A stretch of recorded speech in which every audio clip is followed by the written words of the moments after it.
Hello, dear parents and students of class 7th. How are you all? I hope you all are fine. तो आज A Tale of Three Intersecting Lines 7th chapter class 7th maths का ये third video है इस series का।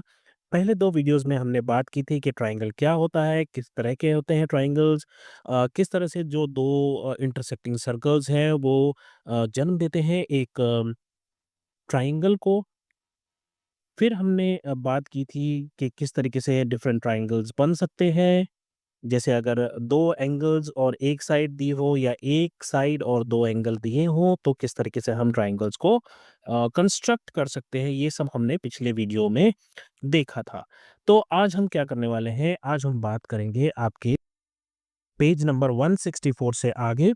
और यहाँ पर जैसा कि आप सबसे पहले देख सकते हो, यहाँ पर कंसीडर, इन्होंने क्या दे रखा है, consider a triangle ABC in which angle B is 70, angle C is 70. Let us see how we can find angle A without construction. तो हम इसको बिना कंस्ट्रक्शन के कैसे फाइंड आउट कर सकते हैं, बेसिकली यहाँ पर ये सिखाना चाह रहा है। तो यहाँ पर इन्होंने क्या किया, ये जो ट्राइंगल था इसके यहाँ पर A से गुजरती हुई एक पैरेलल लाइन ड्रॉ की जो कि BC के पैरेलल थी। तो इस तरीके से यहाँ पर ये ड्राइंग बनी। अब यहाँ डायग्राम में अगर आप देखोगे तो ये एंगल, सपोज कर लो इसको हम 1 मानते हैं, एंगल 1 और 50 बराबर हो जाएंगे और एंगल 70 और एंगल 2 बराबर हो जाएंगे, क्योंकि ये दोनों पेयर जो है ये ऑल्टरनेट एंगल्स है। 70 और 2 ऑल्टरनेट, 50 और 1 ऑल्टरनेट, और इस एंगल को हम मान लेते 3। तो अगर आप देखिए एंगल 1 2 3 जो है ये 180 डिग्री के बराबर होंगे। क्यों होंगे 180 डिग्री के बराबर? क्योंकि ये स्ट्रेट लाइन बना रहे हैं, ठीक है। तो अगर 1 2 3 180 के बराबर है तो 1 की जगह हम लिख सकते हैं 50, 2 की जगह हम लिख सकते हैं 70। तो इसका मतलब है 50 प्लस 70 प्लस एंगल 3, ये तीनों मिलकर भी 180 हो जाएंगे। तो इसका मतलब ये है, अगर कोई एक ट्राइंगल होता है उसके तीनों एंगल का सम हमेशा हमेशा हमेशा 180 डिग्री ही रहेगा, ना 179 होगा और ना ही 181 डिग्री होगा, हमेशा 180 डिग्री। फिर आया figure it out, find the third angle of a triangle using a parallel line when two angles are given. Okay, तो अब आपको यहाँ क्या करना है, यहाँ पर जैसे मान लीजिए ये फर्स्ट वाला ट्राइंगल है और इसमें ये एंगल आपको दे रखा है 36 डिग्रीज और ये दूसरा एंगल जो है ये 72 डिग्रीज दे रखा है। अब आपको बताना है कि ये एंगल कितना होगा, लेकिन यहाँ पर आपको पैरेलल लाइन इस्तेमाल करनी है। तो पहला स्टेप ऑफ कंस्ट्रक्शन क्या होगा, आप बोलोगे ड्रॉ अ लाइन, पहले इसको नाम दे देते, इसको हम नाम दे देते ए बी और सी। फिर हम क्या बोलेंगे फर्स्ट में, through A draw a line L parallel to B C. हमने एक एल लाइन ड्रॉ की है जो पैरेलल है बी सी के। इसको वैसे ही हम मान लेंगे, इसको हम मान लेंगे एंगल 1, इसको एंगल 2 और इसको एंगल 3 मान लेंगे। तो हम क्या बोलेंगे कि एंगल 1 जो है वो किसके बराबर है, एंगल 1 जो है वो 36 डिग्री के से बराबर है। हम कारण दे देंगे, रीज़न क्या है, रीज़न है हमारा अल्टरनेट एंगल्स। यहाँ पर लिख देंगे अल्टरनेट एंगल्स इस तरीके से। ये सब शॉर्ट फॉर्म है जो मैं लिख रहा हूँ, आप भी ऐसे लिख सकते हो, कोई इशू नहीं है। इसी तरीके से हम लिख देंगे एंगल 2 जो है वो कितना है, वो हो जाएगा 72 डिग्री। अब हमें पता है कि एंगल 1 2 और 3 तीनों मिलकर कितना बन रहे हैं, ये तीनों मिलकर बनेंगे 180 डिग्री। क्यों हो जाएगा 180 डिग्री? क्योंकि ये एंगल्स, सॉरी स्ट्रेट लाइन है ना, यहाँ पर तो ये स्ट्रेट लाइन है 1 2 3। अब आप एंगल 1 की जगह क्या लिख दोगे, एंगल 1 जो है यहाँ पे 36 डिग्री, तो हम यहाँ लिख देंगे 36 डिग्री। एंगल 2 हमें पता है कितना है, वो है 72 डिग्री, तो हम लिख देंगे 72 डिग्री। और एंगल 3 हम एज इट इज छोड़ देंगे क्योंकि ये हमें निकालना है। तो ये 36 और 72 दोनों मिलकर कितने हो जाएंगे, 110। ये 110 जो है हम 180 में से माइनस कर देंगे। तो 180 में से जब आप 110 माइनस करोगे तो वो कितना आएगा, वो आएगा 70 डिग्री। तो आपका एंगल 3 जो है वो 70 डिग्री के बराबर आ जाएगा। ये जितने भी पार्ट्स हैं ये सब इसी तरीके से होंगे। एंगल 1 यहाँ पर 150 हो जाएगा, एंगल 2 यहाँ पर 15 डिग्री हो जाएगा और फिर आप इसको इसी तरीके से निकालोगे। तो आई होप आप बाकी के तीनों पार्ट्स कर पाओगे। क्वेश्चन 2 है, can you construct a triangle all of whose angles are equal to 70 degree. अब एक ट्राइंगल है जिसके सारे एंगल्स जो है वो 70 डिग्री 70 डिग्री, 70 डिग्री और 70 डिग्री, तीनों ही एंगल 70 डिग्री के हैं। क्या ये पॉसिबल है?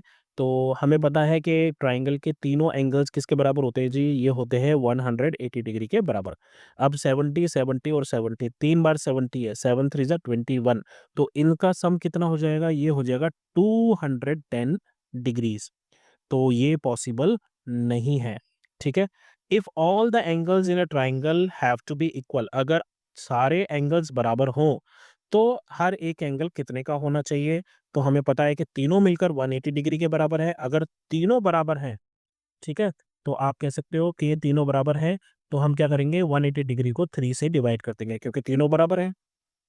तो जैसे ही आप इसको डिवाइड करोगे, ये आएगा 3 वन ज़ा 3, 3 6 ज़ार 18 और 0, यानी कि 60 डिग्री का एंगल होना चाहिए। अगर सारे एंगल 60 60 60 के होंगे, तो आपका जो ट्रायंगल है वो हमेशा इक्विलेटरल ट्रायंगल बनेगा। दोस्तों, इक्विलेटरल ट्रायंगल की एक बहुत खास बात है, वो इतना छोटा भी बन सकता है, इतना बड़ा भी बन सकता है और इतना बड़ा भी बन सकता है, और हर बार इसके सारे एंगल्स जो है वो 60 डिग्री के ही होंगे। इस ना ये छोटा होंगे, ना ये बड़े होंगे, सिर्फ साइज़ छोटी-बड़ी हो सकती हैं, लेकिन एंगल हमेशा 60 डिग्री का ही होगा। थर्ड है, here is a triangle in which angle B and C are equal, ठीक है? अब ये दोनों बराबर हैं, तो मैं इसको मान लेता हूँ एंगल 1 और इसको भी मान लेता हूँ एंगल 1। पूछो क्यों? क्योंकि दोनों बराबर हैं, ठीक है? और एंगल ए कितना है? 50, तो बी और सी कितना होगा? अब देखो, हमें पता है तीनों एंगल मिला के कितना होगा भाई? 180 डिग्री, वेरी गुड। अब तीनों 180 है, उसमें से 50 तो निकाल दो, तो 50 निकाल दिया हमने।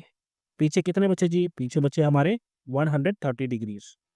अब ये दोनों मिलकर 130 है और दोनों बराबर हैं, तो हम क्या करेंगे? 130 को 2 से डिवाइड कर दो, कितना आ जाएगा? 2 6 ज़ा 12 और 10, 2 5 ज़ा 10, यानी कि हर एक एंगल जो है वो 65 डिग्री का होना चाहिए।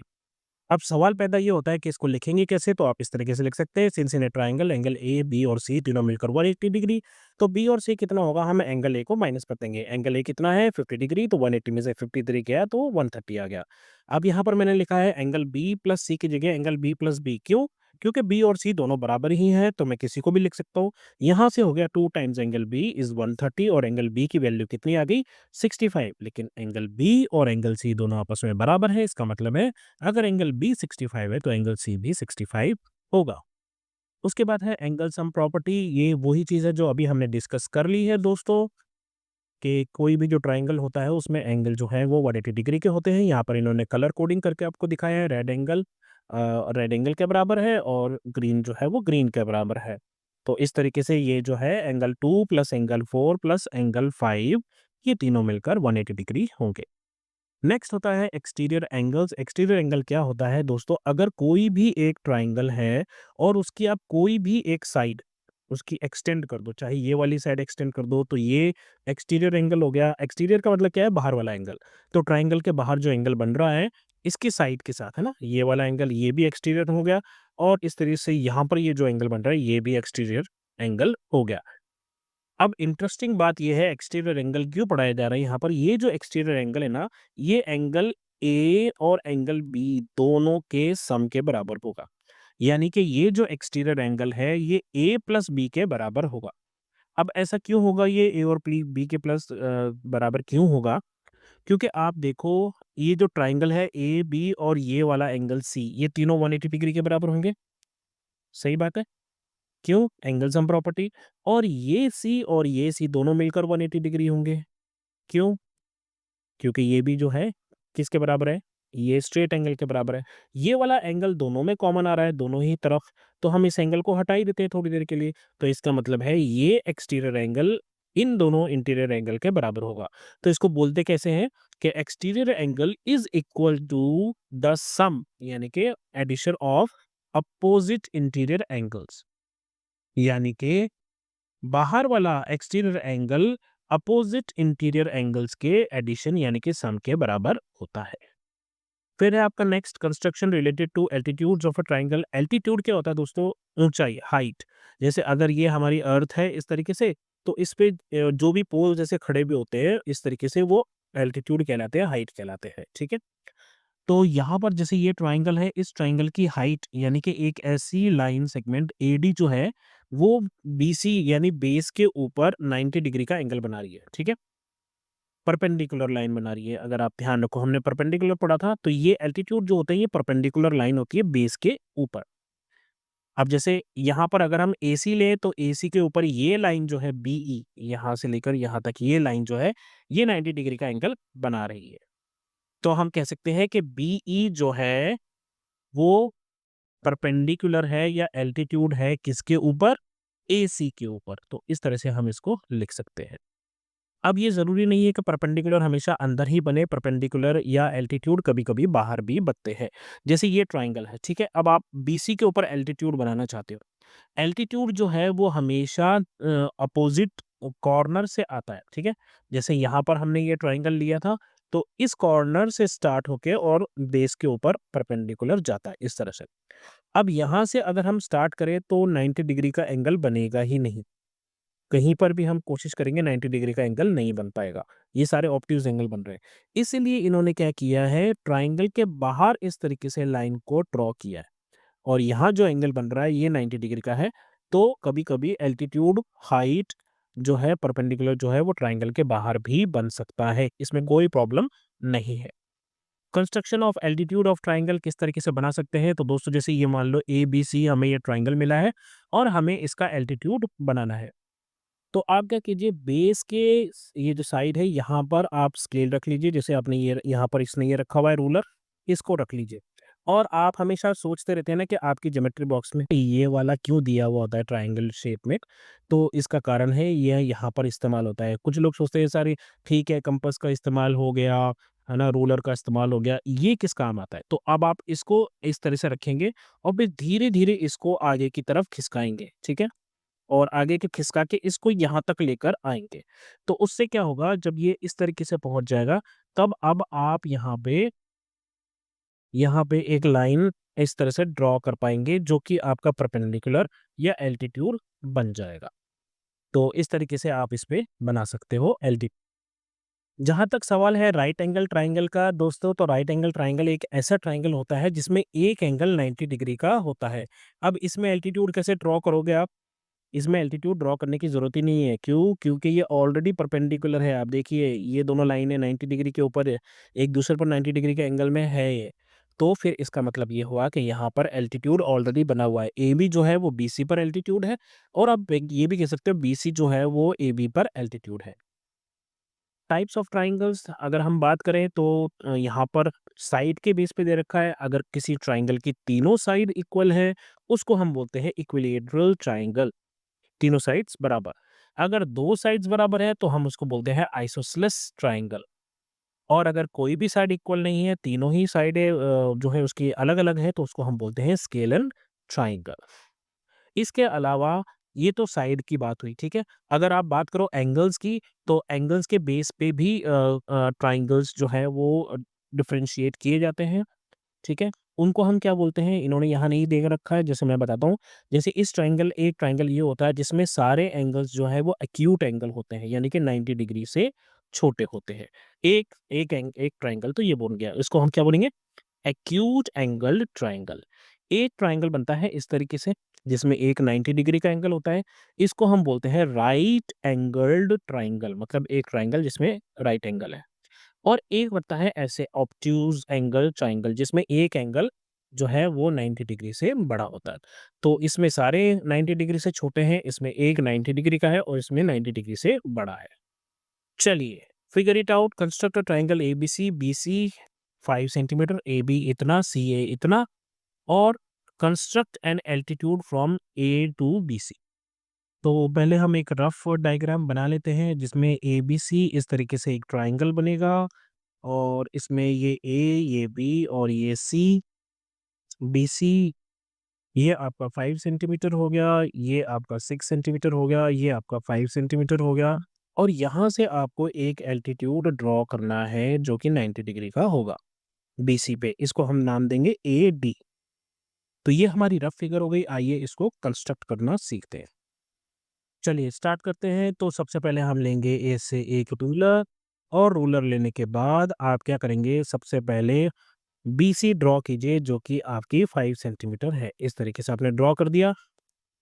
इसके बाद हम क्या करेंगे, उसके बाद हम लेंगे हमारा कंपास और उसको हम यहाँ रखेंगे और इसको कितना खोलना है, इसको खोलना है 6 सेंटीमीटर। तो आप इसको 6 सेंटीमीटर खोलिए पहले। अभी ये 5 सेंटीमीटर है, इसको यहाँ तक लाएँगे हम और इसको 6 सेंटीमीटर ओपन करेंगे और फिर उसके बाद हम एक सर्कल ड्रॉ कर देंगे। उसके बाद हम क्या करेंगे, इसको यहाँ पर रखेंगे और हम इसको कितना खोलेंगे, 5 सेंटीमीटर खोलेंगे। तो ये हमने इसको 5 सेंटीमीटर खोल दिया और फिर हम ड्रॉ करेंगे एक और सर्कल। आई होप आपने मेरे पहले वीडियोस देख रखे हो, उसमें हमने बता रखा है कि किस तरीके से हमें सर्कल का इस्तेमाल करके और ट्रायंगल बनाना होता है। ठीक है? तो अब आप देखिए यहाँ पर हमें ये जो इंटरसेक्शन पॉइंट मिला है, ये आपका पॉइंट ए हो जाएगा। ठीक है? ये आपका पॉइंट बी हो जाएगा और ये आपका पॉइंट सी हो जाएगा।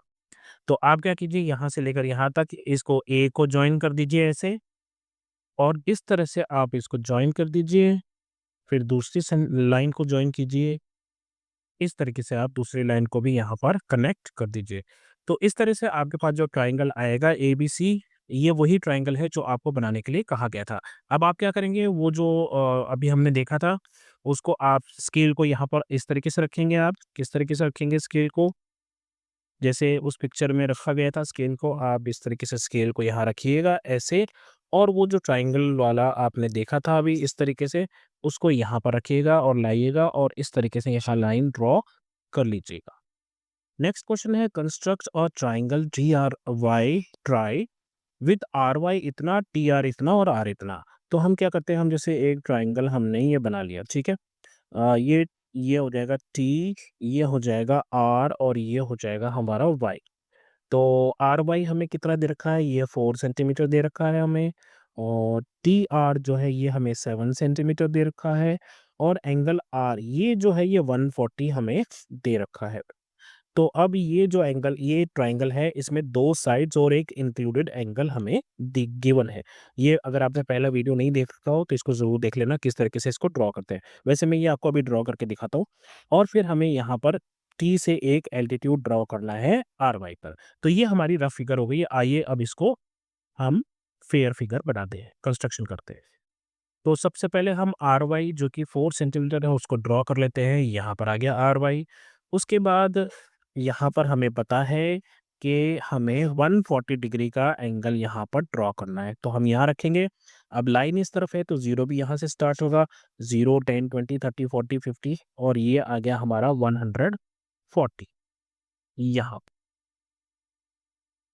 तो इस तरह से यहाँ हम लेंगे हमारा और इस तरह से ड्रॉ कर देंगे। तो ये हो गया हमारा टी, ये हो गया हमारा आर और ये हो गया हमारा वाई। और अब हम क्या करेंगे, टी और वाई को भी कनेक्ट कर देंगे। इस तरीके से हम टी और वाई को भी कनेक्ट कर देंगे। तो हमारा जो ट्रायंगल है वो इस तरीके से बन रहा है। अब हमें टी से 90 डिग्री बनाना है। तो 90 डिग्री बनाने के लिए हम यहाँ तो लेंगे नहीं, हम क्या करेंगे, इस लाइन को आगे एक्सटेंड करेंगे और फिर यहाँ पर जो है आपका इस तरीके से यहाँ पर आपका एल्टीट्यूड आएगा, ये ट्रायंगल के बाहर बनेगा। तो यहाँ पर आप इसको इस तरीके से दिखा सकते हो। इसको कोई भी नाम दे दो, टीबी दे दो, ठीक है, टीपी। और ये जो है ये एल्टीट्यूड बाहर बनेगा इस ट्रायंगल के। नेक्स्ट क्वेश्चन है, construct a right angle triangle ABC with angle B as 90 और एसी जो है वो 5 सेंटीमीटर है। इस तरह से how many different triangles exist with these measurements. इस मेजरमेंट के साथ कितने ट्राइंगल बन सकते हैं। तो हम इसको थोड़ा सा ना इसको इस तरीके से घुमा के और फिर मैं आपको दिखाता हूँ। मैं क्या करता हूँ, यहाँ पर ले लेता हूँ ए और सी, राइट। और यहाँ पर जो है कहीं पर मान लेते हैं कि यहाँ पर एंगल 90 डिग्री का बनेगा। ठीक है। अब ये पूछ रहा है कि बताइए कितने और ट्रायंगल ऐसे बन सकते हैं जहां पर ये वाली साइड 5 सेंटीमीटर हो, ये वाला एंगल 90 डिग्री हो और बाकी के दोनों एंगल्स जो भी वैल्यू लेना चाहे वो ले सकते हैं ट्रायंगल की। तो अब हमें पता है कि अगर ये 90 डिग्री है तो एंगल ए और एंगल सी दोनों मिलके जो है वो 90 डिग्री ले सकते हैं। ऐसा क्यों? ऐसा इसलिए क्योंकि तीनों एंगल्स 180 डिग्री के बराबर होंगे, ये अकेला 90 के हैं, तो ए और सी 90 डिग्री हो सकते हैं। अब अगर सपोज करो एंगल ए जो है वो 1 डिग्री है, ठीक है? तो सी कितना हो सकता है? 89 डिग्री हो सकता है, क्योंकि दोनों का सम कितना हो जाएगा? 90। अगर ये एंगल 2 है तो ये कितना हो सकता है? 88। अगर ये एंगल 3 है तो ये कितना हो सकता है? 87। अगर ये एंगल 10 है तो ये कितना हो सकता है? 80। अगर ये एंगल 20 है तो ये कितना हो सकता है? 70। अगर ये 30 है तो कितना हो सकता है? 60, है ना? बन सकता ना, ये एंगल 30 डिग्री का, ये एंगल 60 डिग्री का, और ये एंगल 90 डिग्री का, और ये साइड 5। इसी तरीके से बहुत सारे इनफाइनाइट नंबर्स ऑफ ट्राइंगल जो है हम यहाँ पर बना सकते हैं। लास्ट क्वेश्चन है इस चैप्टर का, through construction explore if it is possible to construct an equilateral triangle that is right angle. Equilateral triangle, अभी हमने दोस्तों बात की थी, इक्विलेटरल ट्राइंगल क्या होता है? वो जिसके सारे एंगल्स बराबर हो। तो ये कह रहा है कि एक एंगल 90 डिग्री का है, तो क्या सारे एंगल्स 90 डिग्री के हो सकते हैं? 90, 90 और 90। क्या ट्राइंगल बनेगा? तीनों को प्लस करो, कितना हो जाएगा ये? 9 3 जा 27। 270 डिग्री का ट्राइंगल होता है क्या? नहीं होता। कितने डिग्री का होता है? 180 डिग्रीज का। ठीक है। नेक्स्ट है कि is it possible to construct an equilateral triangle जिसमें ऑब्ट्यूज एंगल हो? ऑब्ट्यूज एंगल मतलब 90 डिग्री से बड़ा। सपोज कर लो 100 डिग्री ले लेते हैं हम, तो एक ऐसा ट्राइंगल जिसमें 100 डिग्री हो तीनों, तो तीनों मिलकर कितने हो जाएंगे? 300 डिग्रीज। 300 डिग्रीज का ट्राइंगल तो बनता ही नहीं है। Also construct isosceles triangle that is right angled and obtuse angle. अब देखो आइसोसेलेस ट्राइंगल क्या होता है? जिसमें दो साइड्स बराबर हो। ठीक है, ये वाली दोनों साइड्स बराबर हो, और ये राइट एंगल ट्राइंगल। ठीक है, तो क्या ये पॉसिबल है? हाँ, ये पॉसिबल है। ऐसा कब होता है?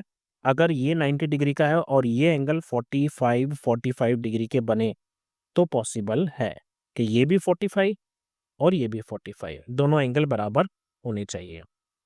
और ऑब्ट्यूज एंगल, आइसोसेलेस का मतलब है ऐसे ट्राइंगल, दो दो ऑब्ट्यूज एंगल होने का मतलब ये है, सपोज करो अगर 100 डिग्री के भी दो है ना? दोनों 100 डिग्री के, तो ये दोनों मिलकर ही 200 डिग्री हो गई, लेकिन ट्राइंगल तो हमारा 180 डिग्री का ही होता है, तो ये ऑब्ट्यूज एंगल में पॉसिबल नहीं है। हाँ, राइट एंगल में आपका आइसोसेलेस ट्राइंगल बनना पॉसिबल है। ऑब्ट्यूज एंगल में केवल एक ही तरह का ट्राइंगल बनता है, इस तरीके का स्केलन ट्राइंगल जिसकी सारी साइड्स अलग अलग होती है। हाँ, अगर एक ही ऑब्ट्यूज एंगल है तो आपका आइसोसेलेस बन सकता है। कैसे? मान लीजिए ये जो ट्राइंगल है इसमें ये एंगल है 120 डिग्रीज। ठीक है, तो बाकी के दोनों एंगल जो हैं वो दोनों मिलकर कितने होने चाहिए? वो होने चाहिए 180 में से हम 120 को माइनस कर देंगे तो पीछे बचेगा 60। तो 60 को हम दोनों एंगल से डिवाइड कर देंगे, 30 डिग्री के दोनों हो सकते हैं। तो इस केस में यहाँ पर ये पॉसिबल है। दो ऑब्ट्यूज एंगल नहीं हो सकते, लेकिन अगर एक ऑब्ट्यूज एंगल है तो डेफिनिटली आप कई सारे यहाँ पर जो है ऑब्ट्यूज एंगल आइसोसेलेस ट्राइंगल बना सकते हो। तो यहीं पर आपका चैप्टर कंप्लीट होता है दोस्तों। उम्मीद करता हूँ आपको मज़ा आया होगा। कोई सवाल रह गया हो मन में तो ज़रूर बताइएगा। तो अभी के लिए बस इतना ही। अपना ध्यान रखें, मम्मी-पापा का कहना मानें, और जब भी कोई प्रॉब्लम हो तो नॉक कीजिए और बोलिए हेलो अध्यापक। Take care, bye bye, have fun. मिलते हैं जल्दी अगले किसी वीडियो